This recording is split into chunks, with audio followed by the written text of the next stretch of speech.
Hello and welcome to Stage 2 and 3 Public Speaking Finals. I'm sure if you were tuned in early, you would have been excited by the standard of public speaking that we saw from our youngest students. We are looking forward to hearing from Stage 2 and Stage 3. The students will be adjudicated by Pam Johnson, who is joining us from home. Thank you, Pam, for giving us your time and your expertise. This year we will announce our winners on Friday in our online assembly. That way Pam has the time to deliberate on what I'm sure will be a very difficult decision. We will now start our Stage 2 competition. Nick is going to tell us about his farm.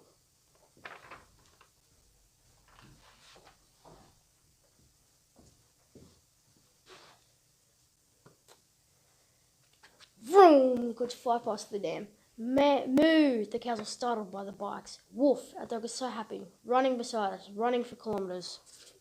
I love our family farm for so many reasons. We bought it last year and we spent as much time as possible out there. We only have 13 cattle at the moment, 1 cow, 1 bull calf and 11 heifers. But hopefully around next April we might have some new calves born. One day we'd love to have at least 20 cattle. There are many other animals that live at our farm too.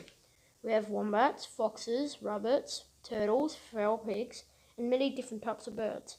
Our farm isn't a big one. It's just over 100 hectares, or roughly about 253 acres. But it's so special to us. It has 3 dams. The first dam has trees and black bear around it. The second dam has 1 big tree and turtles that like to swim in it. And the last dam, well, it's not really a dam. It's just a puddle that sits there and never dries up. We're going to build a big shed out there soon. We're also going to get a tractor so we can get some pasture improvements. There is also enough fencing to do to keep us busy for weeks. The memories we make every time we are there is the biggest reason I love our farm so much. One time it was pouring rain and Mum bogged the car so badly you could barely see the wheels. We thought we'd be stuck there all night. Another time we were drenching the cattle and Dad was trying to catch one and slipped in cow poo, went splat straight into another pile on his back.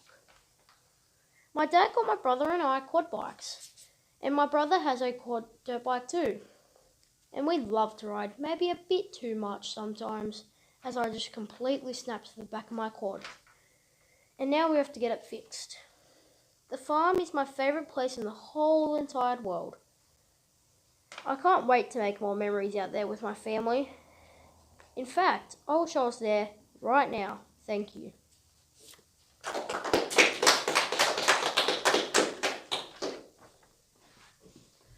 Thank you, Nicholas. Sounds like you're a great speaker. Masani is our next speaker who is going to tell us about coronavirus.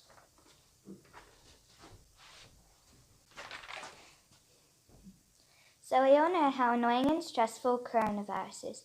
An adult's point of view would be different to a child's point of view during coronavirus. So if you're an adult in this room, listen up. Let's take a trip to a child's mind during the thoughts of coronavirus.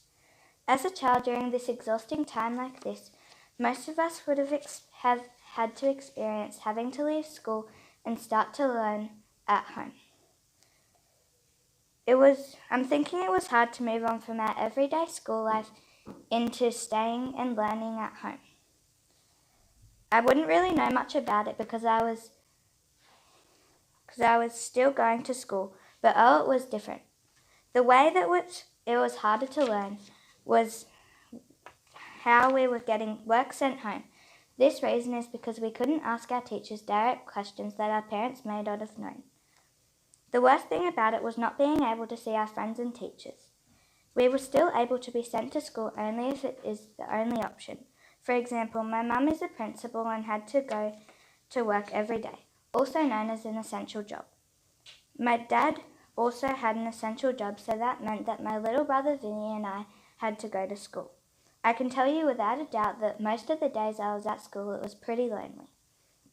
We were basically in lockdown, so we couldn't see our family, relatives, or have any fun gatherings. One of the fun activities I'm thinking everyone was looking forward to was our school disco. It also meant that any holidays booked would have had to be cancelled. These holidays coming, my family and I were supposed to be going to Hawaii, but unfortunately the response of the virus has led us to Hawaii being out of our reach. I sure was bored. In a child's mind, there are two separate parts. One part of the mind, the bright and sunny side, is saying, finally, we can have time to relax. But the other part of the mind, the dark and stormy side, is thinking we can't go out anywhere or do anything. Okay, so don't get me wrong, but all of the restrictions are hard, according to my mind. But they seem to need to be followed by our state premier, Gladys Berejiklian. We are or were meant to be staying home, but my family couldn't do that, and my mind felt like we were disobeying the rules. Finally, the sunny part of our minds arrived again when the restrictions were easing. We could get back to our normal life, and we could finally see our friends and family again. When I finally saw my nan and grandma for the first time in a while, they cried of happiness. Don't get me wrong, that isn't ever so often that we see adults in tears. I didn't think so. It was so nice to get back to normal, and I hope it keeps getting better and better. Stay smart, stay safe, and I hope you enjoyed.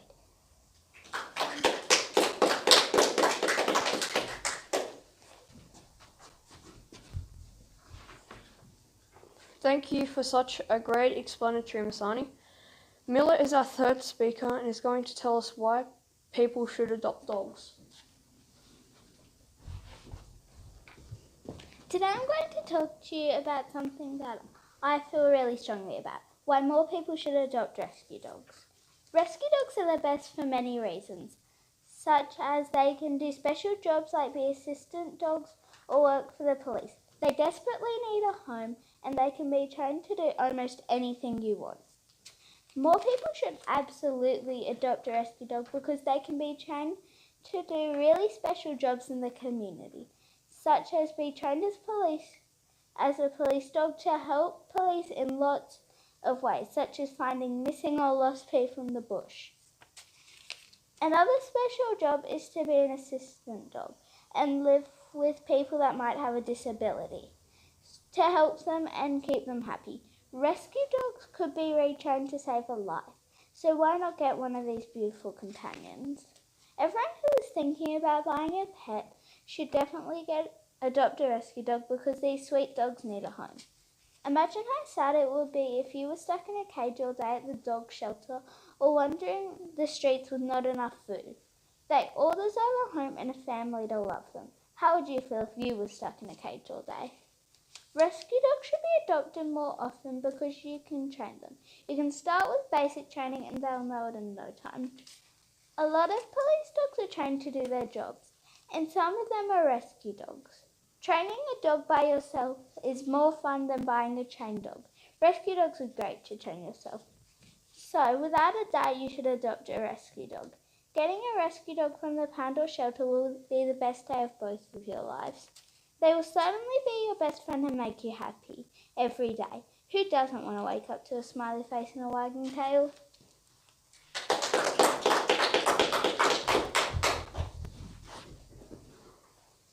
Thank you, Miller. I'm sure you've given the audience a lot to think about. Mercy is our last speaker and is going to tell us what she wants to be when she grows up.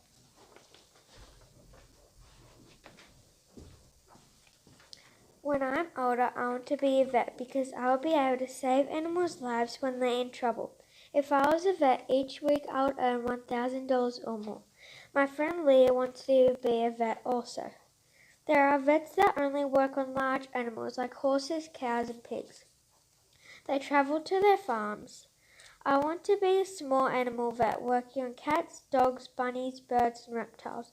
But vets also would get sad as some animals have to be put down or don't live. Vets also get to meet new baby animals. People bring their pets in for routine checkups and needles. Vets can also work at zoos and places like SeaWorld with underwater animals. At the vets, you can buy pet needs and accessories. If you find a lost or injured animal, take it to the vets and they will see if it's microchipped to find its owner. There is also vet nurses to help with operations. Vets are kind, caring people. In operations, vets put the animal to sleep before they start, so the animal won't feel pain. Vets also have different types of equipment like the stethoscope, needles, thermometer to take the temperature, and we all know how that works. Vets try to stay calm and not rush while working on an animal. You have to be prepared for some animals that are aggressive because they're scared, but you have to help them regardless. To become a vet, you have to go through to year 12 and go to university for 5 years. So take care of your pets because they bring us happiness.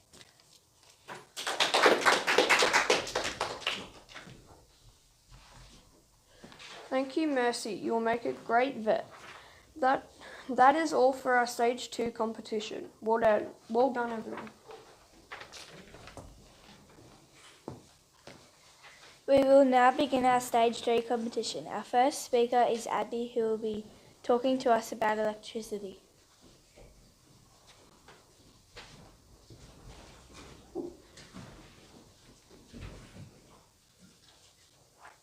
Today, I would like to explore a question that I often think about myself.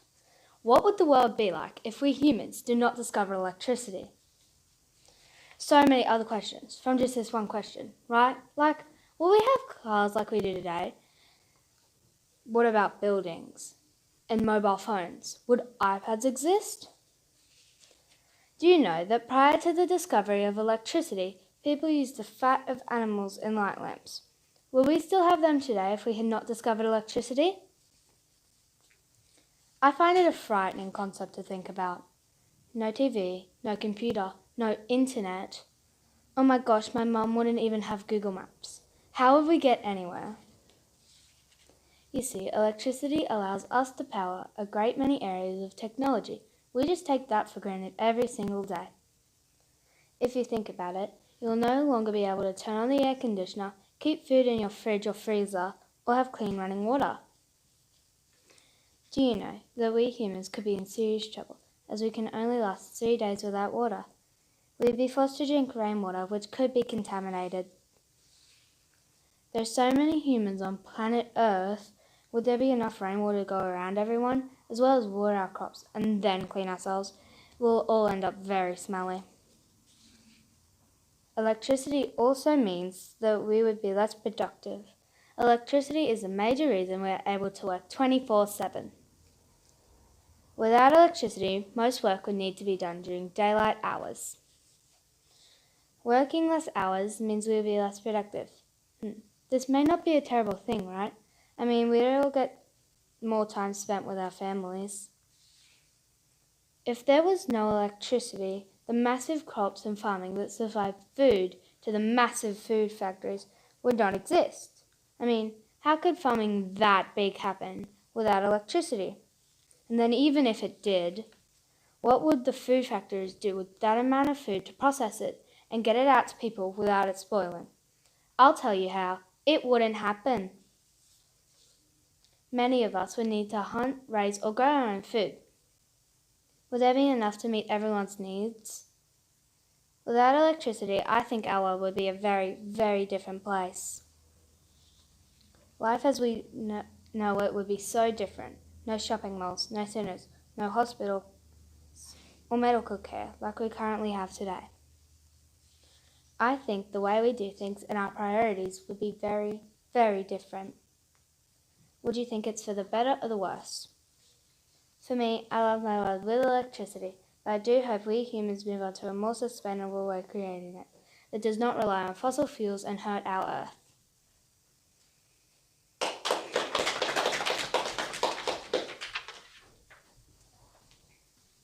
Thank you, Abby. That was electrifying. Our second speaker today will be Clara, who is talking about her horse, Dusty.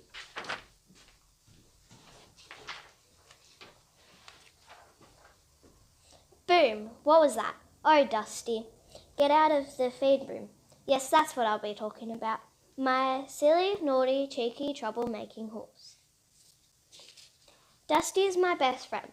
I can tell him anything. I look after him. In return, he looks after me. He loves a good scratch on the neck. I know this because he makes funny faces as I scratch him. Dusty is 22 this year. His colour is brown. Did you know the average age of a horse is 25 to 35? His height is 14 hands high, or 142 centimetres. We measure horses in hands. Did you know the oldest horse to live is 62? Dusty loves sporting, camp drafting and jumping. My sister Maddie won champion on him at Cessnock Show this year. He's competed in many different competitions. Dusty is a stock horse. That means his breed. The stock horse can do many different things. They are mainly used for cattle work though. Next year I'm going to join the Australian Stock Horse Society. Thank you.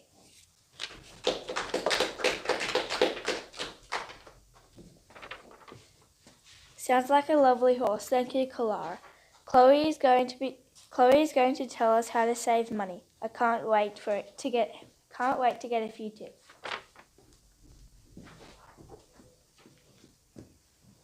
How money is important.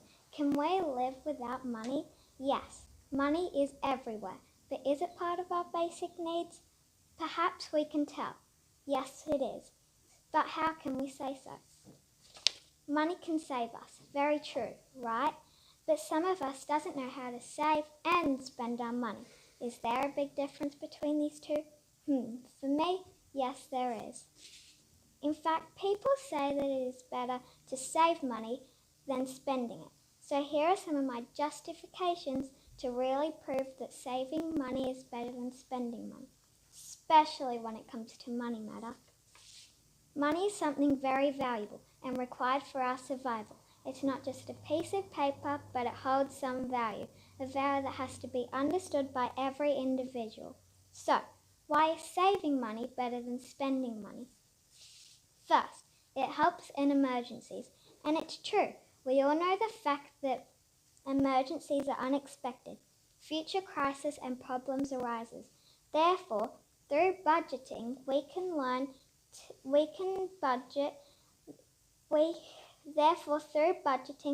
manage our money, even though I love shopping. It's good to have money. Mum and Dad always teach us to be responsible with our money. Me and Charlie both have a piggy bank at home, and every birthday money, pocket money and loose change we could find lying around, we put it straight into our piggy bank. The best way to save money is not to lose it, because spending money without thinking carefully about where it goes is just a waste of time and waste of money. We should always think twice before spending our money. I'll repeat, think twice, because it's not about restricting yourself from living blissfully, but it is about prioritizing what is important. There is a proverb that I would like to share with you, which is very related to my topic, and it goes like this. The art is not in making money, but in keeping it. Saving money can help us become financially secure and for us to have a better future. So start saving your money today so you can have a better future saving your money. Save your future, save your life, save your money. Because your future and your life depends on how you save and spend your money. Thank you.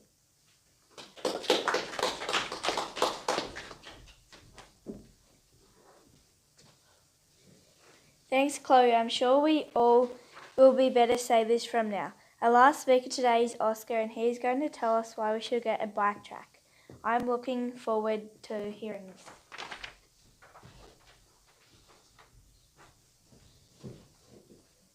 Today I'm going to convince everyone, Mr. Jury, why we should get a bike track in Millfield Public School. There are masses upon masses of reasons to support my argument, such as it would be a fantastic project for students of all ages to work on together.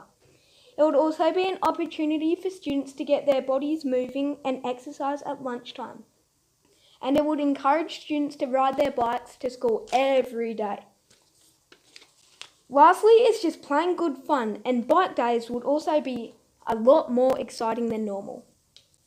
Planning and designing a bike track to be built at Millfield Public School would be an extremely important and fun project for students to work on together. It would teach the students the vital skills of teamwork and friendship building. They would learn how to collaborate together on a project, which is a great skill for them to have in the future. It would also be amazing because the students in Stage 3 could teach the younger students how to work as part of a team for a common goal. Having a bike track in the school would be colossally great because it would provide all students with an opportunity to exercise at school. Not only could students exercise whilst riding on the track at break time, but it would also influence them to ride their bike to and from school. Studies have shown that kids these days are not getting the 60 minutes of exercise per day that is recommended, and this will go a long way towards each student at Millfield Public School getting their daily dose of exercise. There would be no need for boring technology at playtimes. Everyone would be out riding their bikes in the fresh and clean air. Here is the final but most important reason to convince you all that we should have a bike track in school. It would be really, really fun and exciting. It would be way more fun than dull, boring handball. Students would be rushing out of the classroom when the bell went to get riding, and here's a reason for the teachers. Imagine how easy playground duty would be because everyone would be occupied riding, so no more lunchtime incidents. I know that I have convinced everyone that Millfield Public School should have a bike track for the following reasons. It would be a great project for students to work on together. It would provide students with their daily exercise, and most importantly, it would be super fun.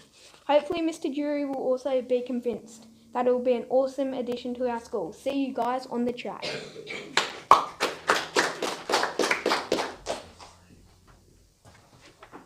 Thanks, Oscar. That was awesome.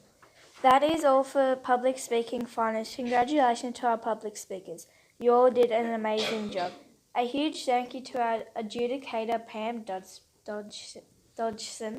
Don't forget to tune in to our assembly on Friday for the announcement of the winners.